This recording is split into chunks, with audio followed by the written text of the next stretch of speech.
Hello, everybody. It's, as I say, it's a pleasure to be here to introduce the Labrador Gold story to you. I think it's a compelling story, and I hope that by the end of the presentation, you will believe that it's much more than just a closeology play on newfound gold. So this is the disclaimer. It contains the forward-looking statements that we should draw your attention to. I will be making forward-looking statements during the presentation. So please review that when you get a chance. And this is the company in a nutshell, really. It's we believe it's a golden opportunity. We have 3 projects in Newfoundland and Labrador, and 2 up in Labrador, Ashwanapi and Hopedale. Both of them are Archean gold type systems. Both of them are district scale, and they are currently inactive, and that's really because of our more recent acquisition in the Kingsway project down, as Chen mentioned, adjacent to Newfound Gold's recent discovery at the Keats showing and then later in the Lotto showing. And as Chan mentioned, they're targeting Fosterville style gold mineralization. People have been mentioned already in our 2 previous presenters, and I think people are obviously important. We have some great exploration management that assist me in moving our exploration forward. We've had success in finding and advancing gold deposits through to production. We do have a strong cash position right now, about 10 million Canadian dollars, no debt. And Newfoundland and Labrador is really a very stable jurisdiction here in Canada. And all of our interactions with the Ministry of Natural Resources has been very good, and they're clearly supportive of mineral exploration. A bit more about the management. I think of the 3 of us here, Sean Ryan is probably the most familiar to you. You'll probably have heard of him from the success that he's had up in the Yukon over the last 20 years or so, and especially his discoveries, which continue to grow, and 7.5 million ounces of growing up in that part of the world. He's the recipient of many different awards, and he's a very innovative guy. He's always thinking about better ways to do exploration, and he's really a true asset to us as our technical advisor. I'm an exploration geologist myself, having worked all over the world for the last 20 years, mostly in copper and gold exploration. During my earlier years in South Africa and Namibia, I was involved in the discovery of the Namahab gold deposit, which is a multi-million ounce deposit. I'm not sure what the resources actually ended up being, but I'm told they're in about the 10 million ounce range. More recently, Matt Lapointe, our Vice President of Exploration, we brought him on board. He's had a lot of experience in advancing the greenfield type exploration and advancing on addition, and has already made his presence felt. So a little bit more detail on our flagship project, the Kingsway property. As you can see here, it's shown in the pink red color. 3 claim blocks. Those claim blocks cover about 77 square kilometers. The southernmost claim block is the one that abuts the Queensway project of Newfound Gold to the south, and that claim boundary, is probably about 2.5 kilometers from the most recent intersection at the Lotto zone. One thing that I will be talking about, because it's really important, is the structures in this district. We know that structures are important in channeling gold mineralization, and the 3 claim blocks cover about 20 kilometers of strike length of 2 crestal scale faults, the Dog Bay Line and the Appleton Fault Zone, and I'll come back to that. In the last 3 years, there's been a lot of exploration over this area done by Sean and the company that he had optioned the area to initially. Lots of gold anomalies showed up in till, in vegetation samples, and also soil samples, and many of these are associated with the fault zones on the property. So basically what that data did is that it allowed us, or rather Sean, to reduce an area of 675 square kilometers down to the most productive 77 square kilometers in these 3 claim blocks. Infrastructure is obviously very important in these projects, and we're just 18 kilometers from Gander, Newfoundland, small town. It's road accessible. The Trans-Canada Highway goes just to the south. Access to the property is really good with lots of forestry roads, and of course there's nearby electricity and lots of water. So the target here is high-grade gold as associated with these major crustal structures and their associated cross faults. So this is some of the data that we acquired from Sean, and also other data that is historical in nature. And there are a couple. It's a very busy slide, so please read it in the presentation at your leisure. But I'm just going to hit a few points that I think are important.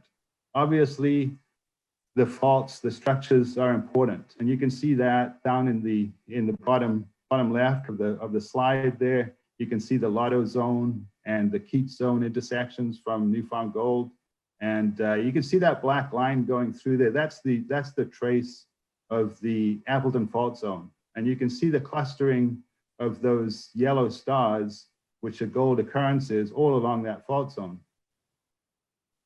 If you follow that fault zone up to the north or up to the top of the slide, it comes up through the southernmost claim block of the Kingsway Project, and up through the middle claim block, and carries on up to the north, where it is perhaps associated with the Dog Bay line. That's still under interpretation.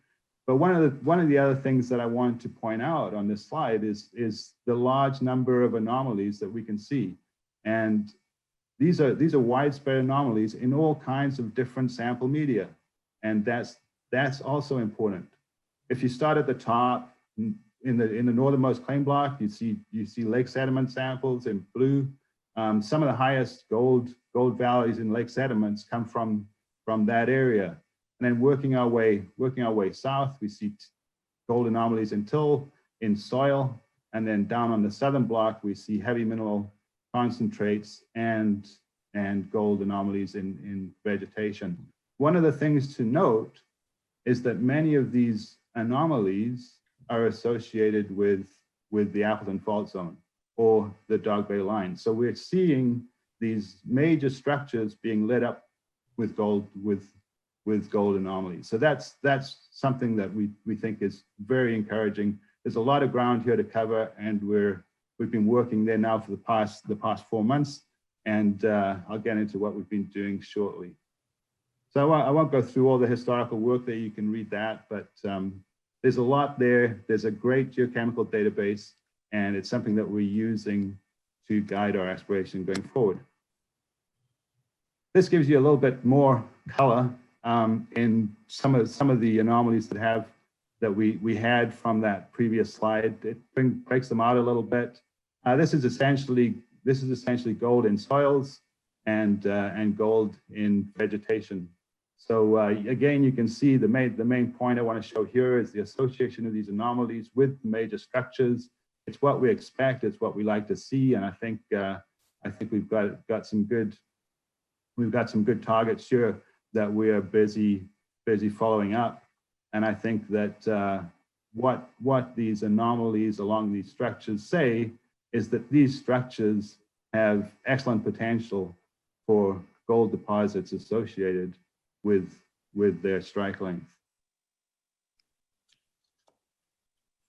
So this summer out in Newfoundland, we were fortunate to get out to work there, and essentially what we did a major soil program. Took something of the order of about just over 8,700 soils over all 3 of those claim blocks. We also did VLF-EM. The VLF-EM we are using to really define the structures associated with some of these anomalies. Not only the major ones, because those can be apparent on airborne magnetics or airborne electromagnetics, but more the subtle second, third order structures that may be hosting gold mineralization.